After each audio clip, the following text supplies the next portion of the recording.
istəyirəm, gizlətmirəm ki, gedirəm, həmişəlik getmirəm ki, gəl desən, tez gələrəm. Gözümdə canlanır xəyalın yenə də, ayrılıq dərd olub sənə də, mənə də, öl de, sözsüz ölərəm.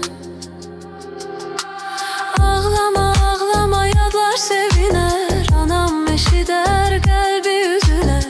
Ağlama bu həsrətin xatirinə. Buludlar dolarsa yağışlar yağacaq, gözümün yaşından torpaqda doyacaq. Qovuşmasaq səninlə bir-birinə. Mən səni istəyirəm, hər zaman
əzəldən yar, aşıq öz yarının eşq ilə yaşar. Mən də tək sənin üçün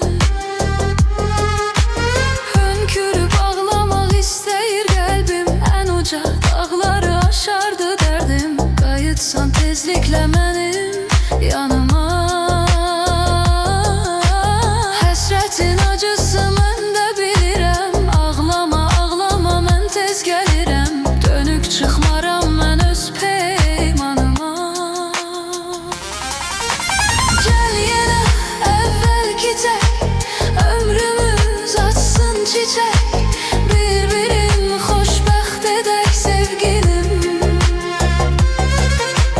Gəl yenə əvvəlki tək, ömrümüz açsın çiçək, bir-birin xoşbəxt edək sevgilim.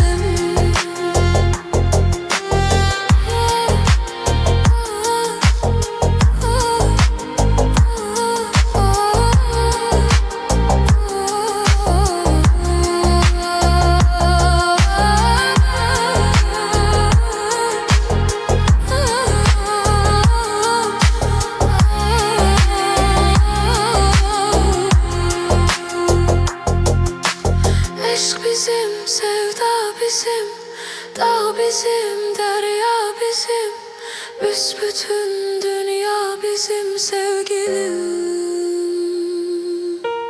Aşk bizim, sevda bizim, dağ bizim, derya bizim, büsbütün dünya bizim sevgilim.